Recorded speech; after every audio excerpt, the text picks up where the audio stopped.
your reaction to Myles Garrett saying the goal was never to go from Cleveland to Canton. It was for Super Bowls, and in that light, I want out. What's your reaction to that, Lewis? I had just said I was just sitting here on X a little while ago and just was thinking about that and just tweeted what I had what he had told us when we talked to him the Week 18 game when they played down in Baltimore just a little while ago.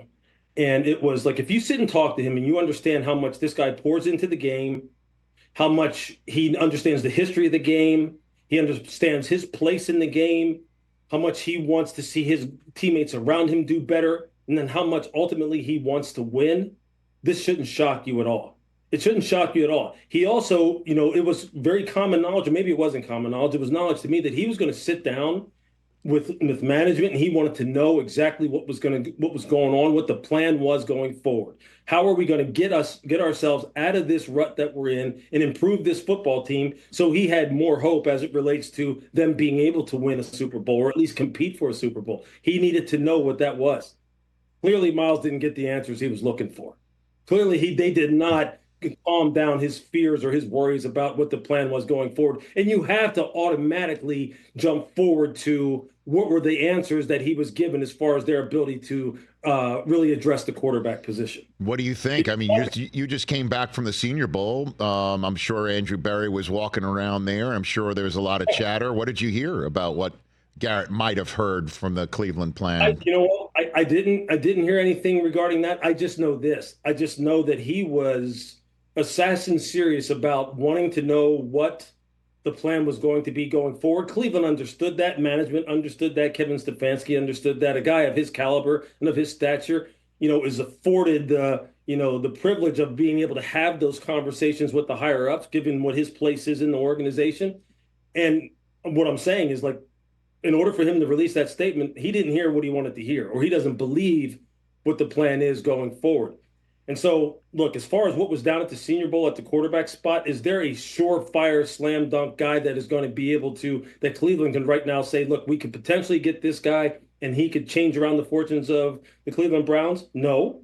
But there are some damn good quarterbacks who maybe people right now aren't thinking are going to be great pros that, quite honestly, I believe could be very, very good pros. And I'll tell you this. I'll go so far as to say this. I'll say this right now on your show. Thank you, and sir. I talked about this just the other day, and I talked about it during the regular season. There's a quarterback for Louisville. His name is Tyler Shuck. He is a transfer from Texas Tech via Oregon.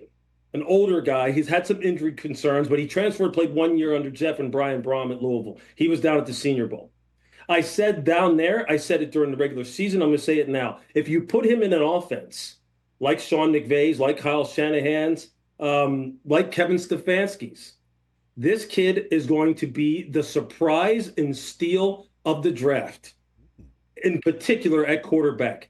He can throw it. He is mobile. He's big. He's mature. He's a guy who's got a lot of mental horsepower, and he's a guy who's been coached by Jeff and Brian Brom, who, to me right now, there is nobody better as far as tutoring quarterbacks for the pro game in all of college football. In all of college football. Remember that name, Tyler Shuck, Rich. Okay. Remember when Green Bay here in a couple of months talking about the draft. Okay. And this is from one of the few who said Jaden Daniels should be number 1 overall in last year's draft. So I hear you, Louis Riddick. I hear you when you talk. Before we move on to the Super Bowl, what would Andrew Berry's asking price be if he finally does land? Listen, I know this isn't the NBA. And because Jimmy Butler's about to get his way in the next 90 hours, it looks like, and that's a money thing. This is not a money thing for Myles Garrett, I imagine. Sure. So, but let's just say Andrew Berry does land on him. Listen, better for us to let's just really strip it down and start again.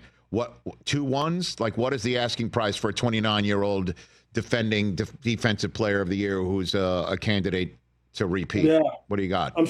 I'm sure that's probably where he starts. Some people feel as though that would be too rich. Some people think obviously a 1+, which is like maybe a 1 and a 2 on a player, a 1 and 2 threes in a player, 2 1s. It's going to be in that range. I mean, obviously, if you don't have an extra 1 on it, you're looking at a 1, a 2, and a guy at a position that you really need, and a top level player, a quality starter type of player at a position that you need. Yeah, I think you're in the right ballpark there. obviously there could always be a team that says, hey, look, we're desperate for a guy like this. Yeah, we'll take a surefire first ballot Hall of Famer who doesn't get hurt, who's dedicated to the game, who's probably the most feared one-on-one athlete in the entire, NFL, regardless of position.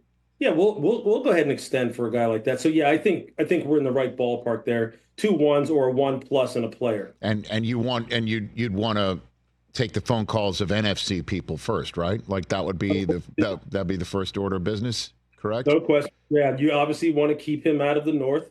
I don't think that's obviously that's a deal killer right there. You'd like to keep him out of the AFC. But I'll tell you what, Andrew Berry, I guess he said today, he goes, look, I'm going to reiterate, I'm paraphrasing what I've said before, which is I'm not entertaining any calls for Myles Garrett, which this could get real interesting here.